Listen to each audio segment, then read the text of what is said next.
Hi guys, welcome to Monday Mojo, and this one is all about your mental diet.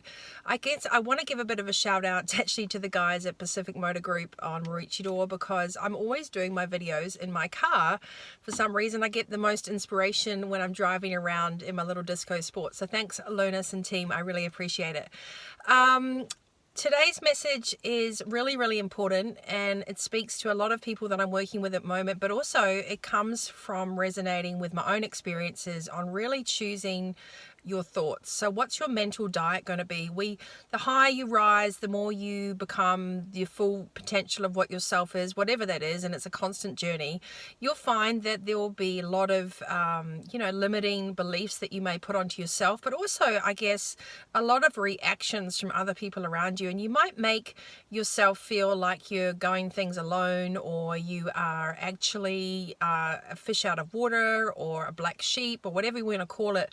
And maybe you've never really fit in the first place as long as you can remember. I mean, I know for me, I've always been a bit of a tiger bunny. I've always been an odd one, the oddball in the bunch. And but now I really know why, and I'm so pleased that I have the energy and the conviction and the sense of purpose. But all through my years growing up and all through some of my leadership, I guess I just fumbled my way through it because I didn't realize the depth of those gifts, or the depths of my life's purpose, or whatever else. So I want to leave you this message today for Monday Mojo to let you know that it's very important that you choose your thoughts and you observe your thoughts. So if you do watch my show or you read my blogs, you'll know that we talk about the fact your ego is not your amigo. And anyone that can tell you that you can get rid of your ego is absolutely BS, because it sits so deep within inside all of us and it stays with us. The whole point of being a top athlete or a top leader in life is understanding the difference between your subconscious, deep gut beliefs and what your head's trying to argue with, keeping you in a safe place of what the known is. Now, by default with quantum physics, we only know what we know. So if you replace fear with curiosity, you're constantly in a position that changes the chemical reaction in your body of any given situation. Let me repeat that again. If you replace fear with curiosity, you would change the chemical reaction in your body of how you deal with any given situation. Fear and curiosity have quite two different reactions and emotions. They also have quite two different reactions in energy levels.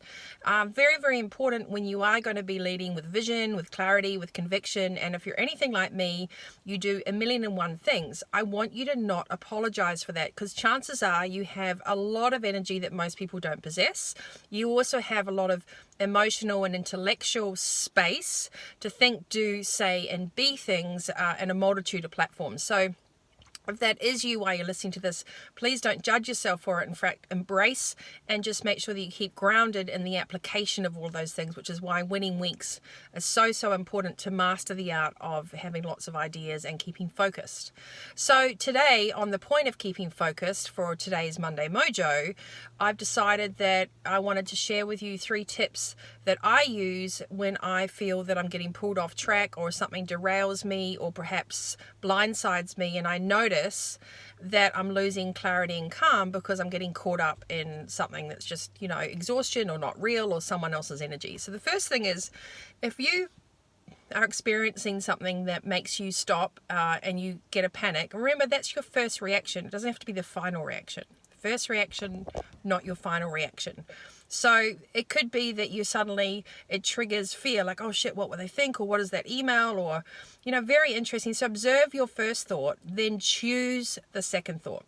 Observe the first thought, choose the second thought. Because you got this, right? Like, it's not your first rodeo. So where's all the panic coming from? And one of the things that I do notice is that when people are glued to their phone or they're reactionary to emails, they're not in the moment and they're not on purpose. They're constantly responding. So you have to remember to be aware of your first thought and choose your second thought. The second thing that I do is I just pause. It could be for 5 seconds, 10 seconds, a minute. That's all it takes. But that is called self-centering, not being self-centered or arrogant, but centering yourself. So taking all your energy out of your head and all this kind of like negotiation and stress, and just staying calm, because your real power, your real juju, if you want to call it, comes from that deep sense of knowledge, belief, and your emotional intellectual quota combined. So very important. So press pause, 5 seconds, 10 seconds, 60 seconds. It's all it takes. Say to someone, I'll get back to you, or let me think about that for the moment. You don't have to suddenly respond to everything.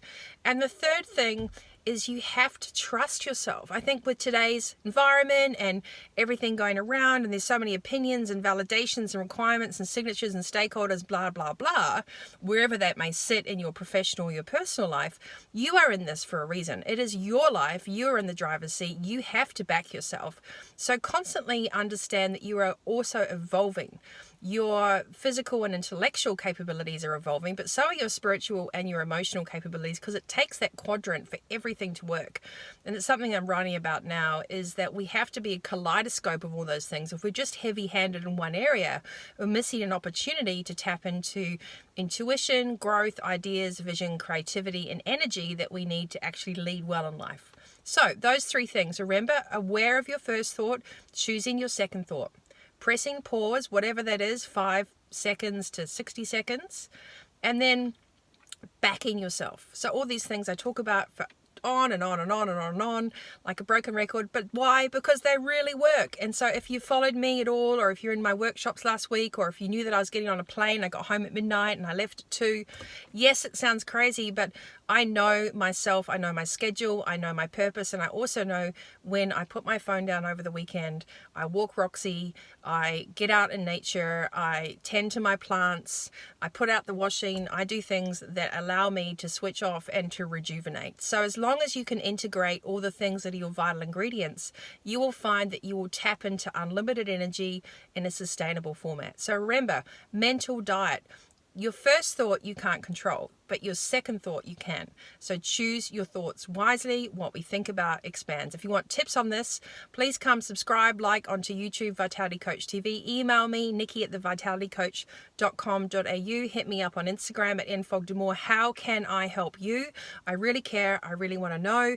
I'm loving the messages that are coming, the stories that you're sharing, and you keep inspiring me to keep sharing, doing, and leading by example. So remember, you are in the driver's seat. If you don't design the life you want, you'll get the one you're given. Tune in next time. I hope you enjoy today's Mojo, and thanks so much for being part of such a special tribe of mine. Bye.